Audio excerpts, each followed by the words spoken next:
Olá, bom dia, queridos alunos. Uma ótima semana a todos.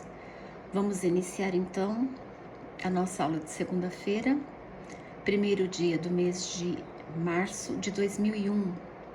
Então vamos iniciar nossa leitura, o livro dos monstros, a leitura do dia.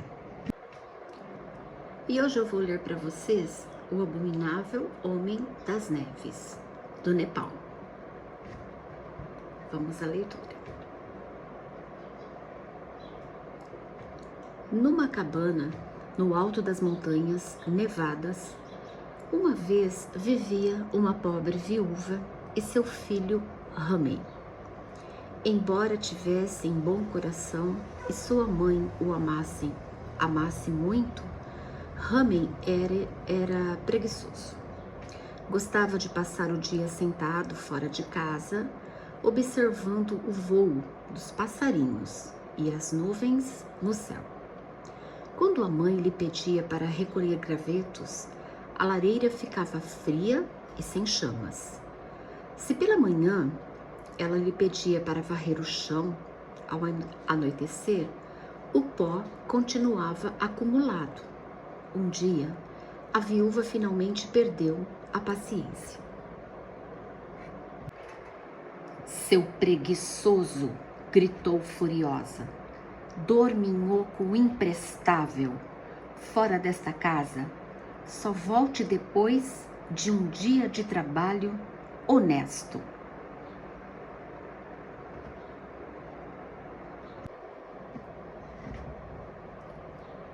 E dizendo isso, expulsou o filho da cabana, batendo a porta atrás dele.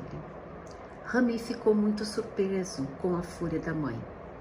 Seguiu a trilha que levava às montanhas, tentando encontrar uma explicação para a atitude dela.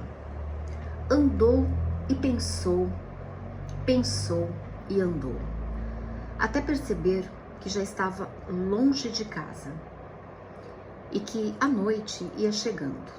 Sua barriga roncava feito um trovão. Talvez reste alguma migalha no meu bolso, pensou. Quis o acaso que ele encontrasse não um, mas 3 pedaços de pão velho. Sentando entre as raízes tortas de um toco de árvore, o rapaz se acomodou para comer a magra refeição. Ao mesmo tempo, continuou conversando consigo mesmo.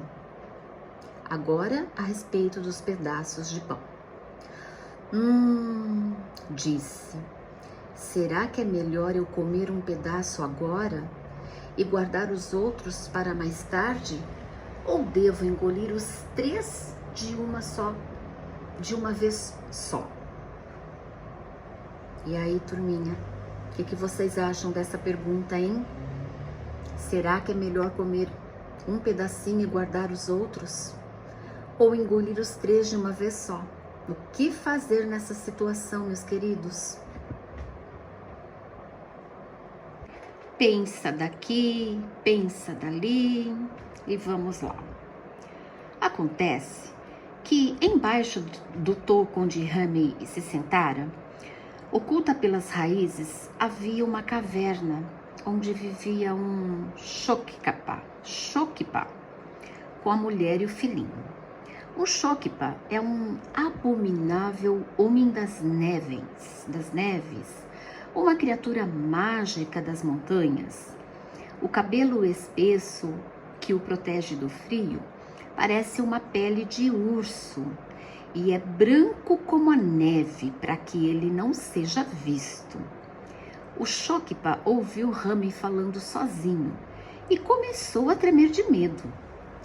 Um monstro terrível está em pé em cima de nossa caverna, disse a mulher. Ouvi quando ele falou que não sabe se nos come um de cada vez ou os 3 de uma vez só.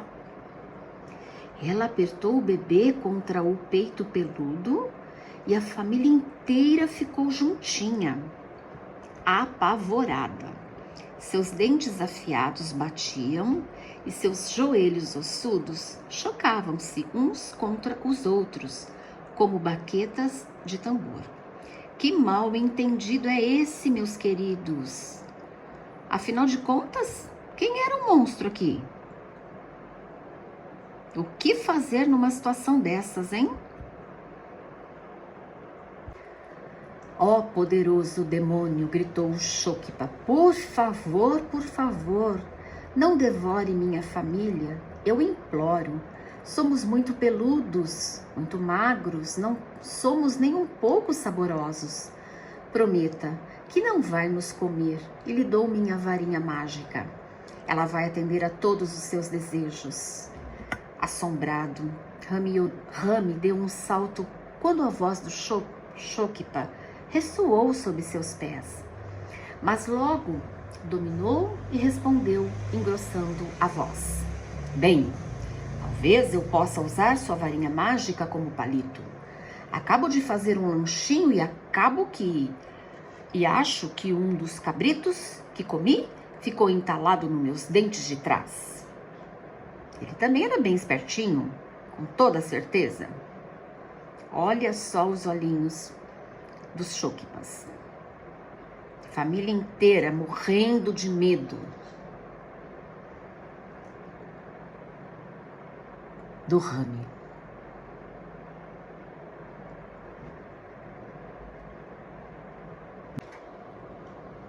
E turminha, foi só acabar de falar que uma varinha saltou do chão bem na frente dele.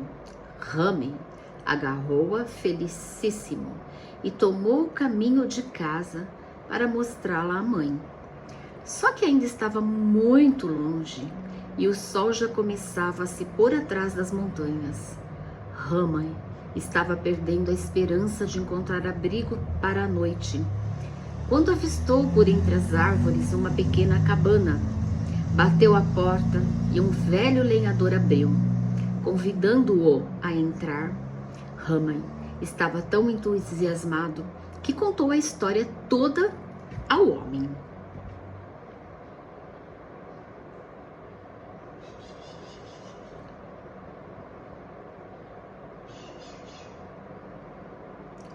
O que será que esse lenhador fará com esse pequeno garoto? O que vocês acham que acontecerá? E amanhã continuarei a nossa história. Vamos iniciar então com a revisão das aulas do Centro de Mídias de sexta-feira, do dia 22/2/2021, do Aprender Sempre de Língua Portuguesa. Então, sexta-feira, língua portuguesa, foi trabalhado da sequência 1, a última aula, a aula 10, página 17, leitura em voz alta. Então, o que vamos aprender? Nesta aula, como previsto anteriormente, você vai escolher um dos contos para ler com um público determinado. Então, vocês tinham que escolher um dos contos para vocês lerem, né? Nós não estamos ainda em sala de aula. Porém, foi proposto também para que vocês fizessem a leitura e mandassem para as professoras. Vocês poderiam estar mandando para mim, vocês poderiam estar mandando também para a professora Karen, para a professora Franciele, enfim. Como vocês, assim, achassem melhor, ok? Escolher um dos contos e ler a um público determinado. Atividade 1. Marque com um X o conto que você quer ler. Então, vocês tinham a opção As Três Fiandeiras ou A Fiandeira Preguiçosa. Então, aqui é uma resposta pessoal. Vocês escolheriam e marcariam. Ou vocês teriam a opção também de estar escolhendo aí um outro conto. Se um outro conto, vocês assinariam outro e vocês teriam que escrever o título desse outro conto na decisão de escolher outro conto. Enfim, resposta pessoal. Atividade 2. Ensaie a apresentação lendo o conto escolhido para os colegas do seu grupo depois. que acontece aqui? Depois, com o grupo, pense em algumas dicas para uma boa leitura em voz alta e escreva-as nas linhas a seguir. Então, também foram colocadas as dicas. Dica 1. Prestar atenção na pontuação e na entonação. Dica 2. Treinar a leitura. Eu acho que é uma das principais dicas, treinar a leitura. Quantas vezes assim for preciso. Dica 3. Postura de leitor.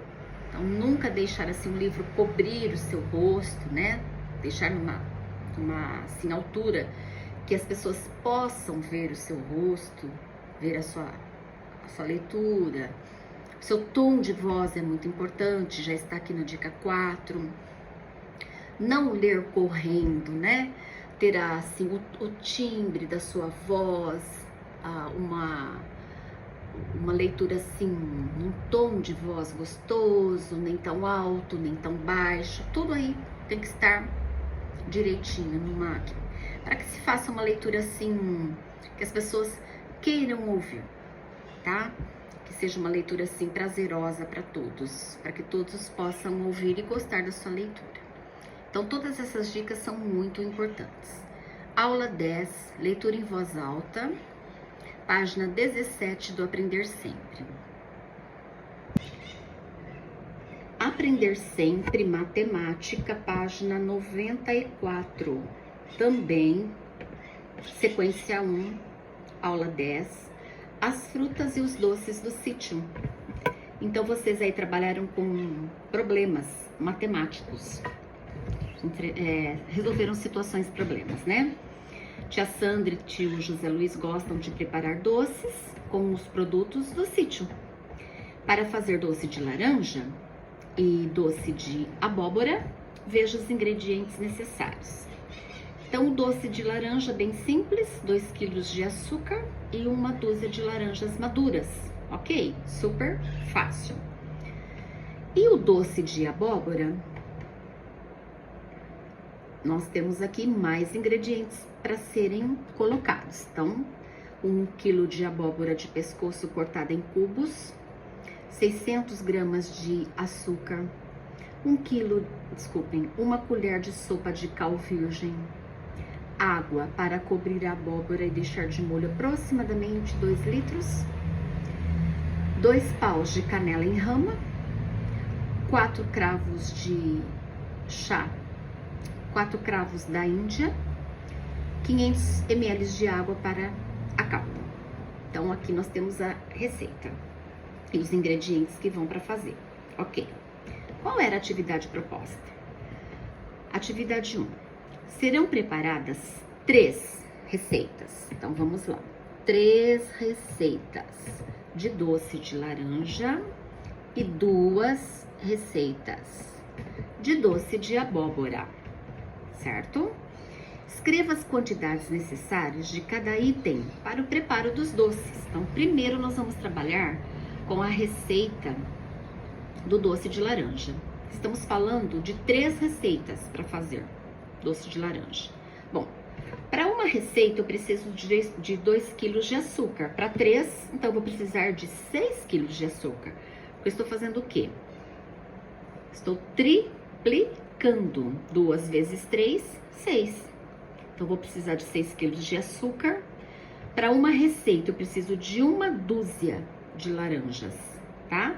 Para 3 receitas, eu vou precisar de 3 dúzias de laranjas. Então, agora nós vamos trabalhar com 2 receitas de doce para preparar doces de abóbora. Então, aqui é o dobro. Doce de abóbora. Para fazer uma receita, eu preciso de 1 kg. Para fazer 2, eu vou precisar de 2 quilos. Para fazer 2 receitas, eu preciso de 1.200 gramas de açúcar, 2 colheres de sopa de cal virgem, de 4 litros de água aproximadamente, né? Para deixar a abóbora de molho. Vou precisar de 4 paus de canela, de 8 cravos da Índia e de 1.000 ml de água para cobrir, na verdade, para fazer a calda do doce. Gente, fica simplesmente divino, porque eu sou muito, assim, né, gulosa. Eu testei a receita. Divino, maravilhoso doce. Observe a ilustração e responda. Sem contar de uma em uma, você acha que há 30 laranjas, mais de 30 ou menos de 30? Então, vocês observaram as ilustrações e vocês responderam que mais de 30 laranjas. E na página 95, que é a continuação da nossa aula, né, do Centro de Mídias, da página 94, da sequência 1, aula 10, quantas são as laranjas na ilustração? São 80 laranjas. E como que você obteve o resultado? Então, muito simples, né, turminha? Então, vocês, todas as vezes que vocês tiverem, assim, que obter o resultado de uma ilustração, o que vocês vão fazer? Vocês vão contar a quantidade que está na linha com a quantidade que está na coluna. Então, você conta primeiro uma linha. No caso aqui, nós tivemos 8 laranjinhas na linha, com 10 laranjinhas na coluna. Então, o que a gente faz aqui? 10 vezes 8 ou 8 vezes o 10, não importa a ordem, né? Que o resultado é o mesmo, 80. Então, nós temos aqui 80 laranjas. Nosso livro didático de matemática, página 46, livro didático de matemática, correção. A tabela de pontos. Então, nós temos aqui a tabela com o nome e com os pontos. Eu já completei a tabela, ok? E agora nós vamos às questões. Então, aqui esse espaço vocês tinham para estar realizando aqui os cálculos, ok? Página 46. Livro didático de matemática. E agora o livro interdisciplinar, APES, Ciência, Geografia e História. Nós vamos trabalhar então ciências, a correção da página 78, ok? Essa página ela foi trabalhada no dia 26, na sexta-feira. Então vamos à correção.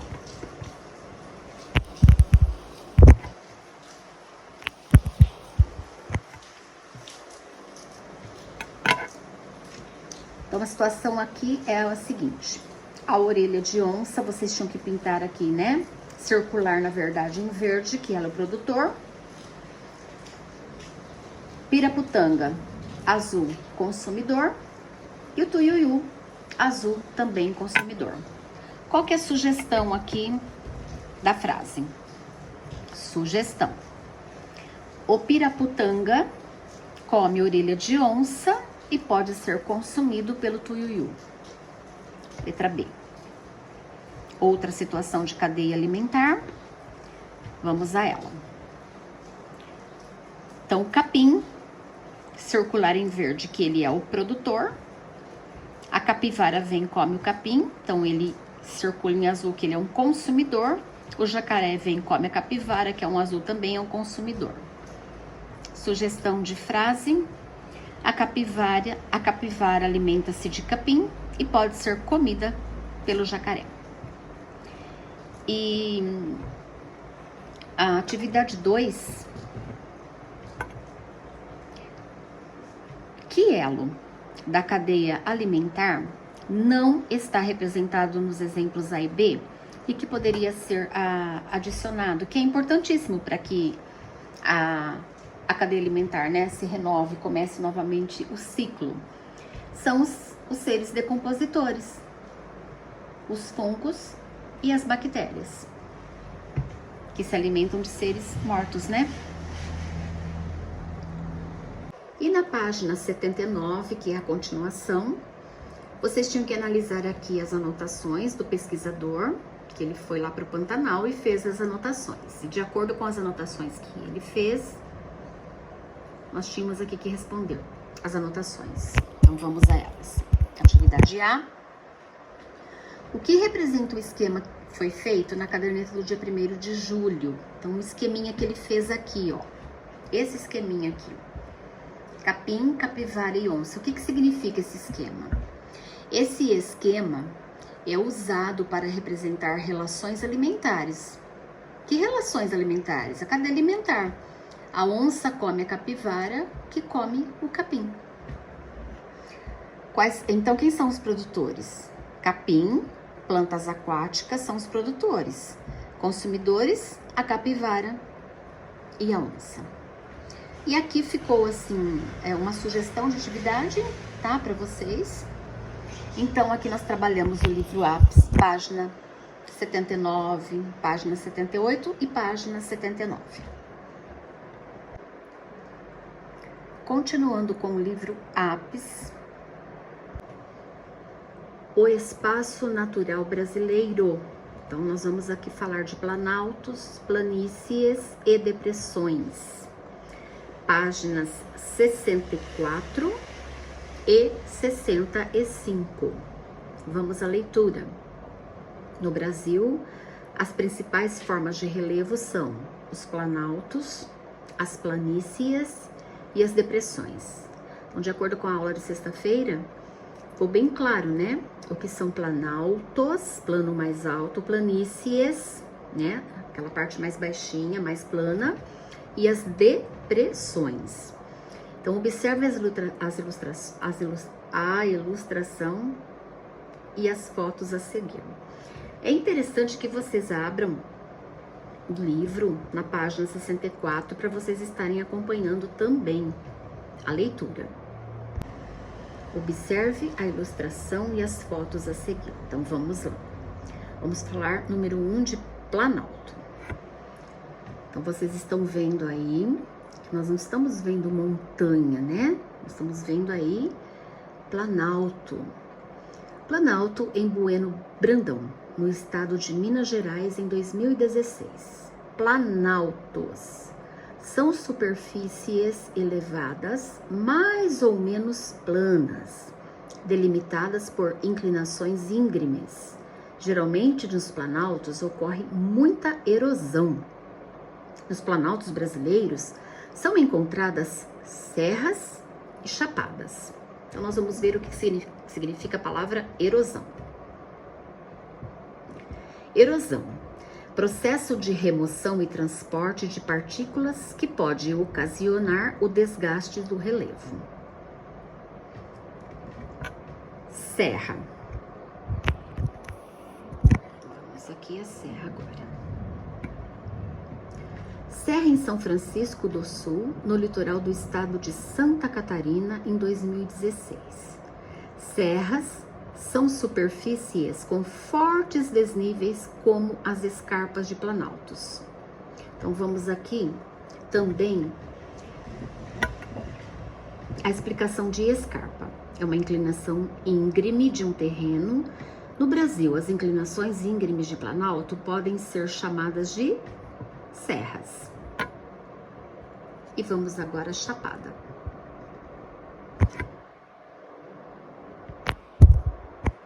Chapada Diamantina, em Palmeiras, no estado da Bahia, em 2016. São chapadas, são planaltos com o topo plano, mais reto, em forma de mesa. Então, aqui vocês têm uma ideia geral, né? Aqui uma ilustração bem bonita, bem assim. Mas primeiro eu tenho que ler tudo, pra gente depois ter essa visão geral. Agora vamos aqui número 2, falar de planície. Planície do Parque Nacional do Pantanal Mato Grossense, em Poconé, no estado de Mato Grosso, 2014. Planícies são superfícies planas ou pouco onduladas. Então aqui você não vê mais assim, como que se diz?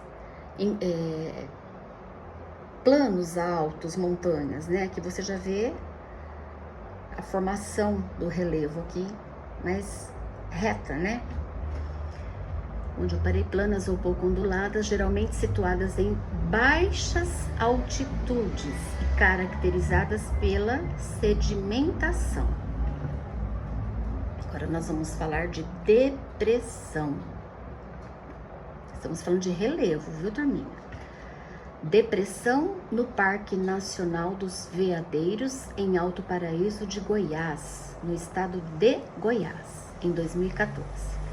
Depressões são áreas rebaixadas em áreas mais elevadas, como os planaltos. Então, aqui nós temos um planalto. Essas áreas rebaixadas, elas apresentam formas planas ou levemente onduladas.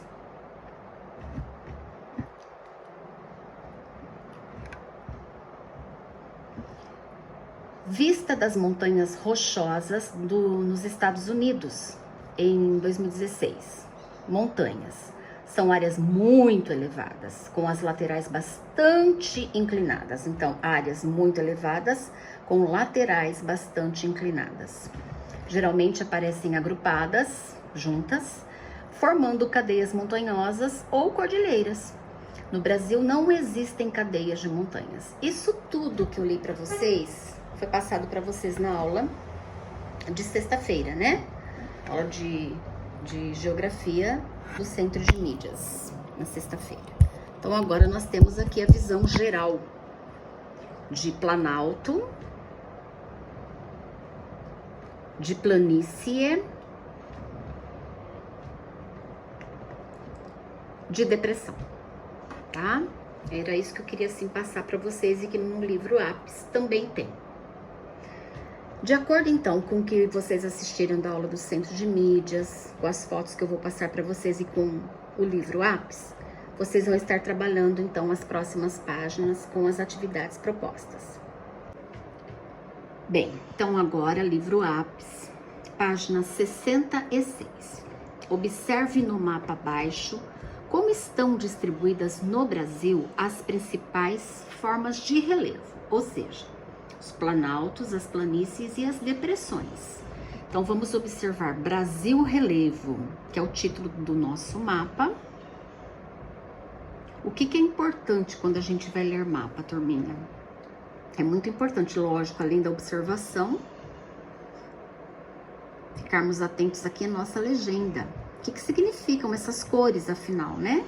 Então, o marrom são os planaltos. Então, onde você vê marrom aqui são os planaltos. Amarelo são as depressões e verde são as planícies. Então, vocês têm que ficar atento a isso, para vocês conseguirem responder. Então, a primeira atividade. Qual é a forma de relevo predominante no Brasil? Então, quando vocês batem o olhinho aqui, qual que é a forma de relevo que está predominando no Brasil? Ou seja, qual que é a cor que está dominando aí esse mapa? Então, no Brasil, essa é a primeira pergunta. Então, no Brasil, qual é a forma de relevo que está predominando? Agora, na letrinha B, uma outra pergunta. E no estado onde você mora, qual é o estado que a gente mora, meus queridos? Né? Borborema pertence a que estado?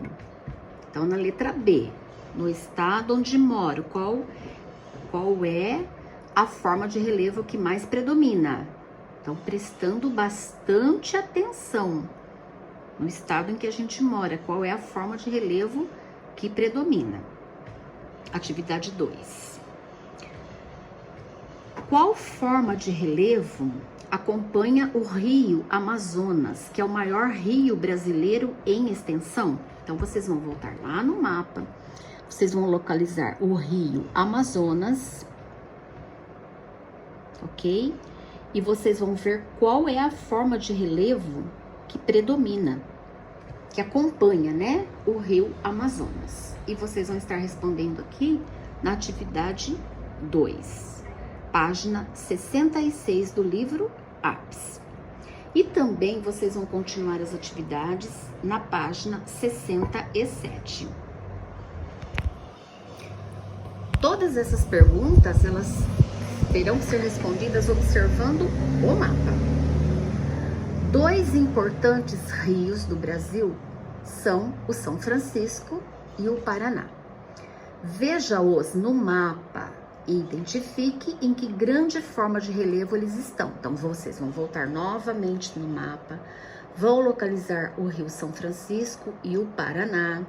Vocês podem circular com lápis, com grifa-texto, vocês, assim, para identificar mesmo no mapa, tá? Para vocês estarem colocando aí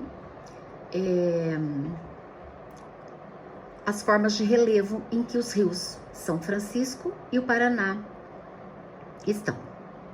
Então, na letra A, Rio São Francisco, qual é a forma de relevo que predomina, e no Rio Paraná. Atividade 4. Observe o mapa da página anterior, então tudo em cima do mapa. E analise novamente as formas de relevo do seu estado, novamente. Borborema é o nome do nosso município, e o nosso município está localizado em qual estado, meus amores? Agora, escolha 2 dessas formas, tá? Que formas? Formas de relevo. E faça colagens ou desenhos ilustrando-as, tá? Então, vocês já sabem as formas de relevo, tá? Montanhas, planaltos, planícies, depressões. Vocês vão escolher 2 dessas formas. Vocês podem aí estar procurando ilustrações, vocês podem estar fazendo desenhos dessas formas de planícies, e vocês vão estar colando, ou quem preferir desenhar, desenhando, e vocês vão elaborar legendinhas, indicando a forma de relevo e a localização do nosso estado, ok? Então, na primeira aqui, no primeiro quadro, a primeira forma de relevo, e no segundo quadro, a segunda forma de relevo. E vão estar indicando aí as legendinhas, ok? Então, aqui a página 67 do livro Apps. Bem, queridos alunos, voltei ao texto, né? O centenário da Escola Estadual Manuel Silveira Bueno. Por que eu voltei a esse texto? Porque nós vamos aí trabalhar mais uma atividade em cima desse texto, afinal, 100 anos, né? É uma data muito importante, é uma data a ser comemorada. E uma atividade que vai ser, assim, importantíssima para nós. Uma atividade que foi, assim, vamos dizer, recomendada para ser trabalhada com vocês. Então, uma atividade proposta, e vocês todos deverão estar participando, realizando, ok? O que vai ser essa atividade? Primeiro, foi proposto aí para que todos, né, lessem o texto inteiro. Eu fiz a leitura para vocês, né, e vocês aí mandaram o áudio de vocês fazendo a leitura do primeiro parágrafo. Ótimo, parabéns. Agora, a atividade proposta é a seguinte: para vocês estarem fazendo aí a história dessa escola, né, da nossa escola Manuel, através de desenhos. Então, mas professora, como que eu vou estar fazendo isso? Aí a criatividade é de vocês, é com vocês, tá? Vocês vão estar lendo, né? Eu acredito assim, fica mais fácil lendo através de parágrafo por parágrafo, né? Porque cada parágrafo está contando o que foi acontecendo durante o tempo, né? Pode ser através de uma história em quadrinhos? Pode. Pode ser através de um livro, contando a história do Manuel, através de um livro, fazer uma capa e fazendo aí, contando, montando desenho, colocando elaborando uma frase por capinha, por desenho? Pode. A sua criatividade agora que vai estar valendo. Mas é muito importante que você leia com atenção, que você ilustre, que você faça o seu desenho de acordo com o que está sendo contado aqui na história da Escola Estadual Manuel Silveira Bueno, ok? Depois eu vou estar passando aí essa atividade para nossa coordenadora, para nossa diretora, vai ser assim fundamental, essa atividade que todos os alunos deverão estar participando, fazendo, ok? Então eu vou estar mandando novamente para vocês a foto do texto, para vocês terem a foto com vocês. Releiam com atenção. Para quando essa atividade? No tempo de vocês, tá? Por isso que hoje eu vou deixar somente essa atividade do livro Apis, não vou passar mais nada. Essa semana eu vou estar passando somente uma atividade por dia, para vocês terem tempo de estarem aí lendo todo esse texto novamente sobre a nossa escola, como surgiu a Escola Manuel, o que foi acontecendo durante todos esses anos aí, até a escola completar os 100 anos, né?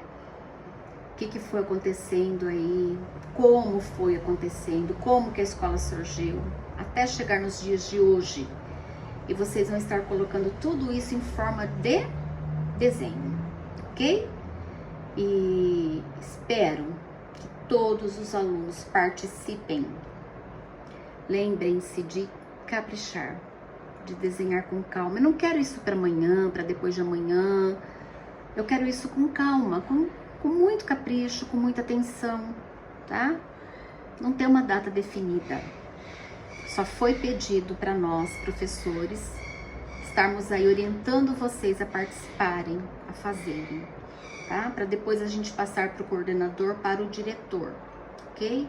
Então, por favor, meus queridos, façam com calma, com capricho, com muita atenção, certo? Então, meus amores, boas atividades, prestem atenção na leitura. Não façam nada correndo, façam com calma. Façam uma partezinha hoje, uma depois de amanhã, um trechinho, um desenho por dia, até você terminar a sua atividade. Depois, assim, a pintura, com calma, com muita calma, para não ficar nada borrado, não ficar nada mal feito, não ficar aquela pintura mal feita, certo?